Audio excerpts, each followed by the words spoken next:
আগামী 3 মাসের বাসা ভাড়ার টাকা দেয়া আছে। এই 3 মাস তুমি নিশ্চিন্তে থাকতে পারো। আলহামদুলিল্লাহ। এই টাকাটা রাখো, তোমাকে খালি রেখে যাচ্ছি। এই সামান্য টাকাটা রাখলে আমি খুশি হব।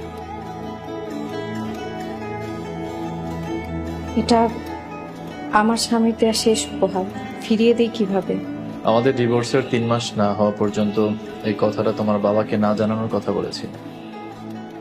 এই 3 মাস কি তুমি ঢাকাতেই থাকবে? হুম। তোমার টাকা পয়সা লাগলে আমাকে জানাবে, কারণ আমাদের এখনো ডিভোর্স হয় নাই।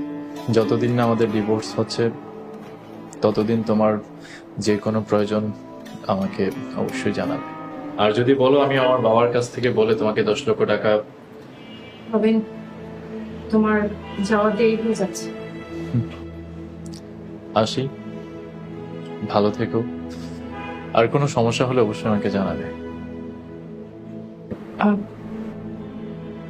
যাওয়ার আগে তুমি তোমার একটা পুরানা গেঞ্জি দিয়ে যাবা। থাকুক না তোমার একটা স্মৃতি আমার কাছে।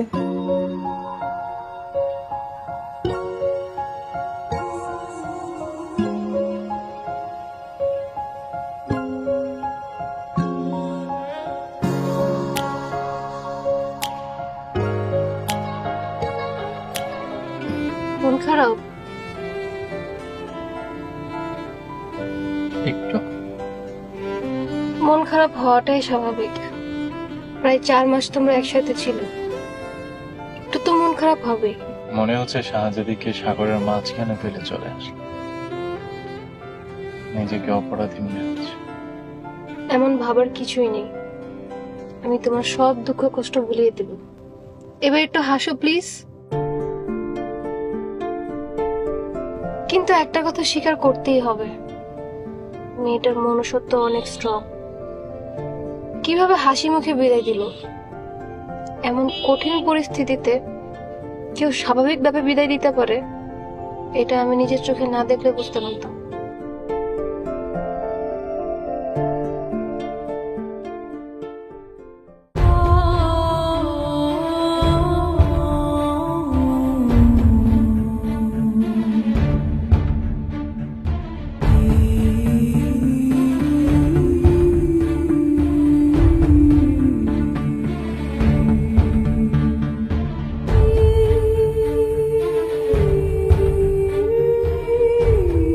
আজ আমি ভীষণ আনন্দিত। এই আনন্দে পুরো কীর্তিত্ব হচ্ছে আমার হবু বৌমা আলিশার জন্য। মা Alisha, thank you very much মা। তোমার জন্য আমার ছেলেকে ফিরে পেয়েছি। আমার বোকা ছেলেটাকে বলবো আলিশা মায়ের থেকে যেন কিছু শিখে। ভাবি, আপনি কাইন্ডলি রবিনকে দোষ দেবেন না। তাবিজ কবজ বান মারা আপনারা কতটা বিশ্বাস করেন আমি জানি না। আমার মনে হয় ওই মেয়েটা রবিনকে তাবিজ করেছিল।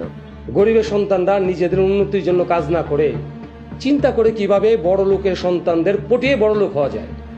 I am proud for my daughter. Alisha সব সময় ধনী গরিবের ব্যবধান বুঝে চলেছে, নিজের স্ট্যাটাস বুঝে মানুষের সাথে মিশেছে। তাইলে তো শুভ কাজে আর কোনো বাধা থাকলো না, কি বলেন এলাই ভাই? এই বিষয়ে আমি 100% পজিটিভ। আপনারা যখন বলবেন তখনই বিয়ে। বিয়ে কবে, কোথায়, কিভাবে হবে, এই সব কিছুই আমার আলিশা মায়ের ইচ্ছাতেই হবে। আলিশা মা, তুমি বলো তো তোমার কি ইচ্ছে? আপনাদের সবার ইচ্ছে আমার ইচ্ছা। ভাবি, রবিন একটা বড় ধাক্কা সামলেছে। আমাদের মনে হয় রবিনের মনের খবরটা জানা উচিত। তা রবিন, তুমি আলিশার সাথে বিয়ের বিষয়ে কি ভাবছো বাবা? আজ থেকে 100 দিন পর বিয়ে। বিয়ে কিছুদিন পরে হবে, তাতে কোনো সমস্যা নেই। ঠিক 100 দিনের বিষয়টা আমি বুঝলাম না। বাবা, ডিভোর্সের 100 দিন আর আগে বিয়ে করলে সেটা হারাম হয়ে যায়। তোকে এই কথাটা কে বললো? শাহজাদি মা, আমরা একটা ভালো কাজ করতে যাচ্ছি। বিয়ে শাদী সারা জীবনের একটা বন্ধন। আর তারপরও ধর্মীয় তো কিছু বিধিবিধান আছে, ওইগুলো তো চিন্তা করতে হবে। আলিশা, তুমি তো নামাজ পড়ো, তোমার তো এই বিষয়গুলো জানা উচিত। আসলে এই বিষয়টা নিয়ে আমার পড়া হয়নি। যদি হারাম হয় তাহলে ইটস ওকে, আমরা পরেই বিয়ে করছি। ঠিক আছে মা, আমার একটু টায়ার্ড লাগছে, আমি কি আমার ঘরে যেতে পারি? হ্যাঁ, জানা। আচ্ছা চলো, আমি নিয়ে যাচ্ছি তোমাকে রুমে, চলো।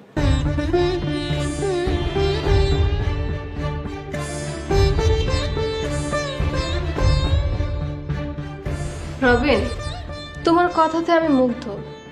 তুমি আমেরিকার মতন দেশে থেকেও এইভাবে চিন্তা করতে পারো, ভাবতে পারিনি। যেই দেশের মানুষ বিয়ের বন্ধনের চেয়ে মনের বন্ধনের গুরুত্ব বেশি দেয়, সেইখানে থেকে তুমি এইভাবে চিন্তা করো। 3 মাস লম্বা সময়, কিন্তু আমি অপেক্ষা করব। কুল্লু নাফসিন যায়িকাতুন। প্রত্যেকটা প্রাণীকে তার মৃত্যুর স্বাদ গ্রহণ করতে হবে। আর বিয়ে হচ্ছে দুটি মানুষের পবিত্র বন্ধন। আমি শুনেছি যে এই বিয়েতে আল্লাহ তাআলার রহমত থাকে। মাশাআল্লাহ, এই আয়াত তোমাকে কে শিখিয়েছে? শাহজাদি এই কোরআনের আয়াতগুলো মাঝে মধ্যেই আমাকে শোনাতো। নামাজ না পড়লে শোনাতো, ভুল কিছু করলেও শোনাতো, আবার মিথ্যে কিছু বললেও শোনাতো।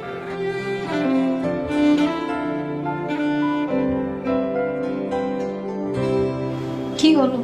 আমরা বিয়ের পর ঘনিষ্ঠ হই। সামনেই আমাদের বিয়ে, এখন আমাদের মেলামেশা ঘনিষ্ঠ হতে কি সমস্যা?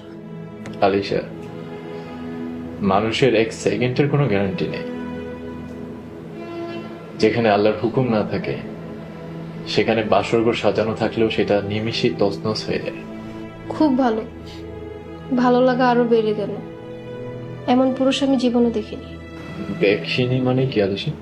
মানে আমার বান্ধবীরা প্রেম করত, ওদের কাছে শুনেছি, কিন্তু একটা পুরুষ মানুষ এভাবে ইগনোর করতে পারে আমি কখনো দেখিনি, তাই বললাম। আচ্ছা রবিন, তুমি কি আমাকে সন্দেহ করো? এই সন্দেহ নামক রোগটা আমার মধ্যে নেই। আচ্ছা বাদ দাও, তোমার রেস্টুরেন্টের বিজনেস কেমন চলছে? বাবা বলেছে বিয়ের পর রেস্টুরেন্টের সব দেখাশোনা আমাদেরই করতে হবে। তাই নাকি? হ্যাঁ। আসসালামু আলাইকুম। ওয়ালাইকুম আসসালাম। কাগজপত্র এনেছেন? জি স্যার।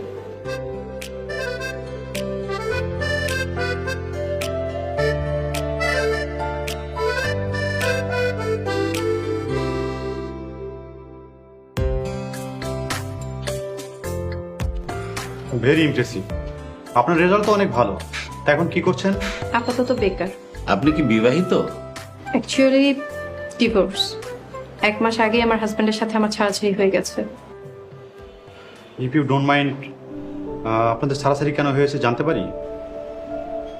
মতের অমিল, এর বেশি কিছু আর বলতে চাচ্ছি না।